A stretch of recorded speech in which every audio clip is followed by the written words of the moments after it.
Now back to the show. This is The Law Show on CL 650. Do you swear to tell the truth and nothing but the truth, so cross your heart? Find these. Where does he find these? Dwayne is digging deep in the archives to get some law-related stuff. Yeah, we're talking here on The Law Show. I'm Zach Spencer about immigration law. Gordon Maynard and Rudy Kisher are here from MKS in downtown Vancouver, specialists in this, and I guess in the Citizenship Act and all the other things that come into play with people coming across the border. So employer compliance. Now, I mentioned this before. So in your firm, this has got to be a big part of what you do. So are you getting more of dealing with the companies that are pulling people in, or people wanting to draw themselves in? I mean, a good chunk of our work is working with the employer. I mean, we do both. We have a personal services side, but a good chunk of our work is working for employers. So we've helped them get what's called the labor market impact assessment. So we've gone to the government and we've shown them that there's a shortage out here, and then we help them get the work permit for the employer to come in. And what kind of categories is there a shortage of? Because this might be a good lesson for people listening, for their children and grandchildren to get into. I mean, are there areas in our economy where there's just not enough of people? Well, yeah, there's ongoing. We've had ongoing shortage. For example, in the food service industry, it's hard to get cooks and chefs. Right? Really? Yeah, people do not want to work sort of on the weekends, and right? Evenings, after the evenings, it's tough. You're on your feet the entire time, right? It's hot, hard work, and it's generally work that unfortunately Canadians seem not want to do, which I think is very sad, because it's something, this is getting way off topic, but you take a look at our education system. We have 20% of people don't graduate from high school at the age of 18. If we were training, there's jobs out there. There are jobs that could be filled. Meanwhile, we're bringing in foreign nationals to fill these spots, right? You got to ask yourself, is our education system doing, as an immigration lawyer looking, I'm like, I think our education system is failing our young people, a good chunk of them, in terms of getting them ready for that. But yeah, so cooks are one we see. Trades, always. Trades available. For example, mechanics, carpenters, plumbers, very hard to get, and easy to sort of immigrate those people coming in once they're qualified. And so you're working with them to get a labor market impact assessment. So another one is graphic design artists. Now with the dollar changing, you're also seeing a lot of movement up here for people working in the animation industry, and it's hard to find talented people that can actually make those animations. Right, it's a very specialized skill set that people don't have, and so we're seeing a lot of Americans coming in to fill those spots. So what is the issue with this? Well, and what you're dealing with. Well, so what's the frustration that you're having? Well, so the rest we're seeing. I mean, the major frustration or the shock I think I'm seeing for a lot of clients now. I get a lot of HR managers that are calling me, and they're in a panic because we've gotten them the work permit, we've gotten the labor market impact assessment, and now since December 15th, there are new compliance rules that can actually end up with fines. So an employer can be audited by Service Canada or by Citizenship and Immigration Canada, can come in and actually audit the company and say, listen, we're giving you 14 days. We're calling about Julio, and we want to see to make sure that Julio has been getting paid what he should have been getting paid, and let us know what happened during this time period over these 4 months. And so now the HR manager, this could have happened, you have a 6-year requirement to keep the records. 6 years ago, has to pull out their old records and show that Julio got paid, and did he get paid what he was going to say he was going to pay. And then, shockingly, sometimes these records aren't correct, right? So a guy works overtime, for example, punches in a clock, and it shows that he punched over him, but they weren't paying on the clock; they were paying on a salary. And next thing, they've got a compliance problem because because Service Canada is looking at it and saying, "Listen, you didn't pay this guy overtime."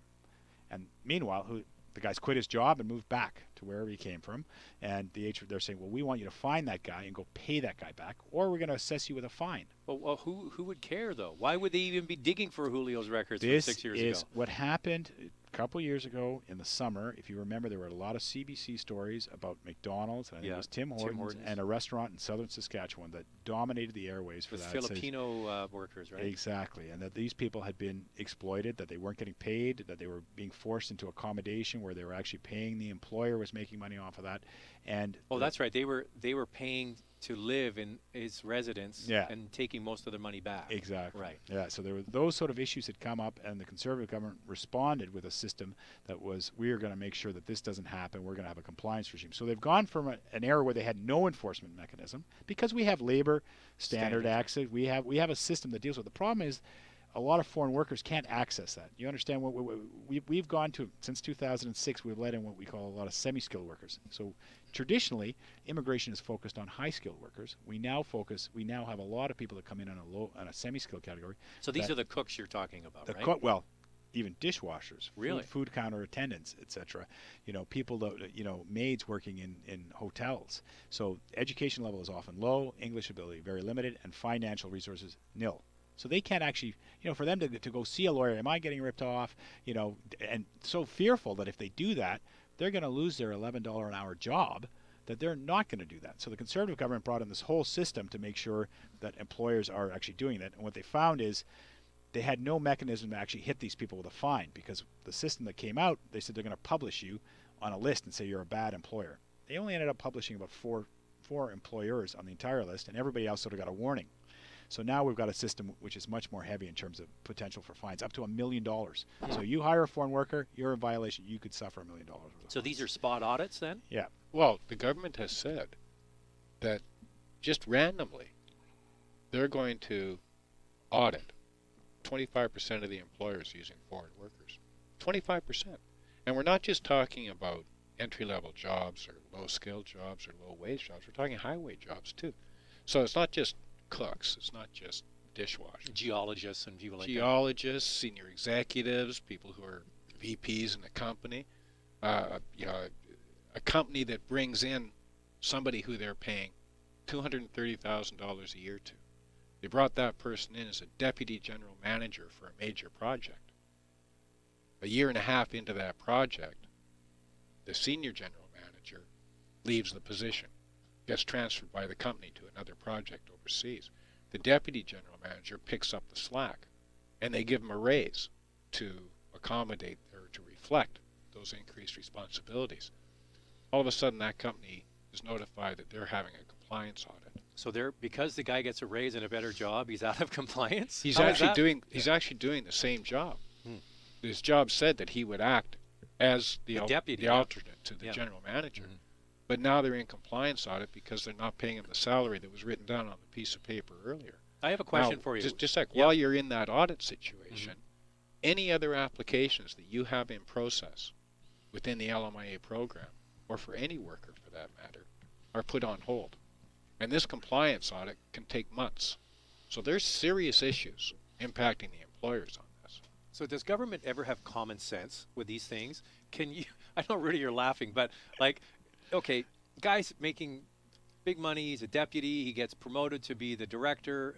Does anybody just look at this and go, well, that's a win for him, that's a win for you? Okay, they don't, there seems to be absolutely no common sense. Why we would be auditing a company that's paying, so I have for example, he's paying taxes. He's paying $140,000 a year, and we're going to audit to make sure he was protected. I'm like, why am I spending my tax as a taxpayer to make sure a guy that's making $140,000, well-educated, needs protection from the Canadian government?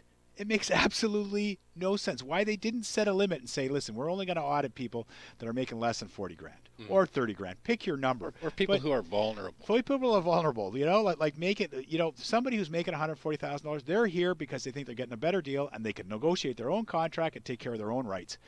I, the Canadian taxpayer, don't need to be paying for that. But that's what we're doing. So common sense doesn't factor in. No, not at all. And I'll give you another example of how blind the system can be and how hurtful it can be. Dealing with an employer who has a pretty large contingent of foreign workers just because of the nature of the business they do, just because of the nature of the business. They had to make applications to get new labor market impact assessments because in 6 months a number of these work permits were expiring and they needed to either replace or extend those workers.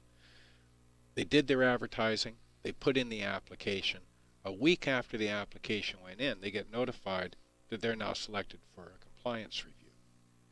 And the compliance review is being done by an officer in Saskatchewan. Right. This employer is in BC. They're sent documents. They're told, do this, this, this, this, and this. Show us that you're complying with this particular worker. So they did. They put together the documents. They mailed it out. That was the last we heard from that officer in Saskatchewan. When you try and contact that office in Saskatchewan, you're told, we're all busy. You'll just have to wait. Are they all on the refugee file? Who knows where they are? Yeah. Well, But- even- and it took 4.5 months. But and For while that that's complaint. happening, is everything else is frozen. Yeah. Everything else is frozen. So you've and got- now the workers whose work permits are expiring, the Can't work renew. permits are expiring. And we haven't even started the LMA. And then you see, can I send you this information by email? No, we don't take email. Right. Well, can you send it by Registered courier? a letter? That's it. Yeah. That's the only. So they don't take a fax. They won't take a phone call, and they want everything in a written Has to keep format. Canada Post in business. Come on. Exactly. Now, these are the problems. Carrier pigeons next is what they got to want. These are the problems with employer compliance as it relates to LMIAs. LMIAs were the target of the compliance regime. But there's a whole other set of workers out there, foreign workers, who aren't LMIA workers. They're what's called International Mobility Program. We're talking about working holiday work permits. We're talking about intercompany transferees. We're talking about NAFTA and other free trade agreements where professionals can come into Canada. These are all LMIA exempt.